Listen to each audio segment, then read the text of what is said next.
വയനാടിനു വേണ്ടിയാണ് മോഹൻലാൽ കഴിഞ്ഞ ദിവസം എത്തിയത്. തന്റെ എല്ലാ തിരക്കുകളും മാറ്റിവെച്ചാണ് മോഹൻലാൽ വയനാടിനു വേണ്ടി എത്തിയതും. എല്ലാം നഷ്ടപ്പെട്ടവർക്ക് ഒരു ആശ്വാസം പകരാൻ മോഹൻലാൽ എത്തിയപ്പോൾ ഇന്ന് ഇടറിയ വാക്കുകൾ നമ്മൾക്ക് കേൾക്കാൻ സാധിച്ചു. അവശിഷ്ടങ്ങൾക്കിടയിൽ നിന്ന് യൂണിഫോം ഇട്ട കുഞ്ഞു ശരീരം കണ്ടപ്പോഴാണ് അവളാണ് എന്നറിഞ്ഞത്. എന്റെ കൺമുന്നിൽ കളിച്ചു നടന്ന കുട്ടിയായിരുന്നു. സൈന്യത്തിന്റെ ബേസ് ക്യാമ്പായ സ്കൂളിനടുത്ത് വെച്ച് അവിടുത്തെ ടീച്ചർ പറഞ്ഞു. കാണാത്ത ആ മോളുടെ മുഖം ഞാൻ സങ്കല്പിച്ചു. ഇങ്ങനെയെല്ലാം എങ്ങനെയാണ് നാം ഇത്തരം ദുരന്തങ്ങളുടെ വ്യാപ്തി അല്പമെങ്കിലും ഉൾക്കൊള്ളുക? അതിനിടയിൽ ആരോ പറഞ്ഞു, സാർ, ഞങ്ങളുടെ നാടായ വിലങ്ങാട്ടും ഉരുൾപൊട്ടലുണ്ടായി. മരണം ഇല്ലാത്തതുകൊണ്ട് ഞങ്ങളെ ആരും ശ്രദ്ധിക്കുന്നില്ല. ഞങ്ങളുടെ എല്ലാം ഒലിച്ചുപോയി. എനിക്കതിന് മറുപടി പറയാനൊന്നും ഉണ്ടായിരുന്നില്ല. വലിയ ദുരന്തങ്ങൾ ചെറിയവയെ വിഴുങ്ങുന്നുണ്ടായിരിക്കാം. മോഹൻലാലിന്റെ വാക്കുകൾ ഇതായിരുന്നു. എല്ലാ കാര്യങ്ങളും മോഹൻലാൽ അന്ന് ആ ക്യാമ്പിൽ വെച്ച് കേട്ടു. അവർക്കൊക്കെ ധൈര്യം പകർന്നുകൊണ്ടാണ് മോഹൻലാൽ അവിടെ നിന്നും പോയതും. മോഹൻലാലിന്റെ ഓരോ വാക്കുകളും ഇടറിക്കൊണ്ട് തന്നെയാണ് ഇന്നേ ദിവസം പ്രേക്ഷകർ കേട്ടതും. ബറോസ് എന്ന ചിത്രത്തിന്റെ ജോലി തിരക്കുകളിലായിരുന്നു മോഹൻലാൽ ഉണ്ടായിരുന്നത്. മുംബൈയിൽ ചിത്രത്തിന്റെ ട്രെയിലറിന്റെ പ്രിവ്യൂ ഒക്കെ മോഹൻലാൽ കണ്ടിരുന്നു. അതിന്റെ വർക്കുകൾക്കിടയിലായിരുന്നു മോഹൻലാൽ വയനാട്ടിലേക്ക് എത്തിയത്. ഇന്ന് മോഹൻലാൽ തിരിച്ചു പോവുകയും ചെയ്തു.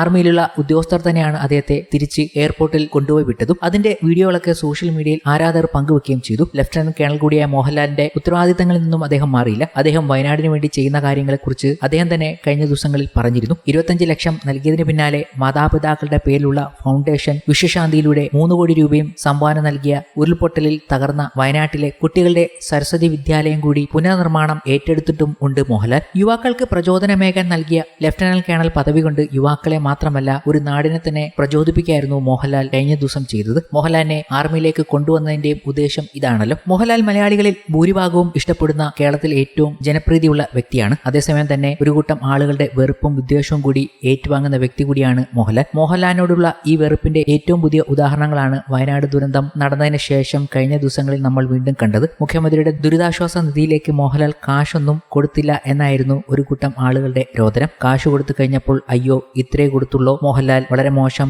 എന്ന് ഇതേ കൂട്ടം ആളുകൾ പറഞ്ഞു. മോഹൻലാൽ ദുരന്തഭൂമി സന്ദർശിച്ചപ്പോൾ വീണ്ടും അതേ കൂട്ടം ആളുകൾ വന്ന് പറയുന്നു, മോഹൻലാൽ പട്ടാള യൂണിഫോമിൽ വന്ന് അല്പത്തരം കാണിക്കുന്നേ, മോഹൻലാൽ തൂമ്പ എടുത്ത് കിളയ്ക്കുന്നില്ല എന്നൊക്കെ പറഞ്ഞ്. മോഹൻലാൽ എന്ന് കണ്ടാൽ കേട്ടാൽ ഈ ഒരു കൂട്ടം ആളുകൾക്ക് അപ്പോൾ കുരുപൊട്ടും. അത് ഇന്നോ ഇന്നലെയോ തുടങ്ങിയതല്ല, പതിറ്റാണ്ടുകളുടെ പഴക്കമുണ്ട് അതിന്. മോഹൻലാലിനെ എങ്ങനെയെങ്കിലും പരിഹസിക്കണം, ഏതു വിധത്തിലും അപമാനിക്കണം. അതിലൂടെ അവരുടെ ഇഷ്ടനടൻ ഇക്കാലം അത്രയും മോഹൻലാലിന് താഴെ നിൽക്കേണ്ടി വന്നതിന്റെ ഫ്രസ്ട്രേഷൻ തീർക്കണം. അങ്ങനെ കുറച്ചെങ്കിലും സന്തോഷം കണ്ടെത്തണം. ശരിക്കും ഇതാണ് മോഹൻലാലിനുള്ള ഈ വിദ്വേഷത്തിന്റെ പിന്നിലുള്ള പ്രധാന കാര്യവും കാരണവും. പിന്നെ വേറെ ഒരു കൂട്ടം ആളുകൾ കൂടി ഉണ്ട്. അവർക്ക് രാഷ്ട്രീയത്തിൽ മോഹൻലാൽ അവരുടെ ആളാണെന്ന് എങ്ങനെയെങ്കിലും വരുത്തി തീർക്കണം. ഇതേ സമയം നേരത്തെ പറഞ്ഞ കൂട്ടം ആളുകൾക്ക് മോഹൻലാലിനെ മറ്റേ ടീമിന്റെ ആളാക്കി ആ ചാപ്പ ചാർത്തി കൊടുത്ത് അപമാനിക്കണം. അങ്ങനെയെങ്കിലും ജനപ്രീതി കുറയ്ക്കണം. സോഷ്യൽ മീഡിയയിൽ ശരിക്കും ഈ പറഞ്ഞ കൂട്ടങ്ങളുടെ നടുവിലാണിപ്പോൾ മലയാളത്തിന്റെ സ്വന്തം മോഹൻലാൽ. ഇങ്ങനെ പറഞ്ഞുകൊണ്ട് എത്തിയത് സഫീർ അഹമ്മദാണ്. അങ്ങനെ നിരവധി പ്രേക്ഷകർ മോഹൻലാൽ നല്ലത് ചെയ്തപ്പോൾ തന്നെ വിമർശനങ്ങളുമായി എത്തിയ കാര്യങ്ങൾ ചൂണ്ടിക്കാണിച്ചുകൊണ്ട് എത്തിക്കുകയുണ്ടായി. ചിലർക്കൊക്കെ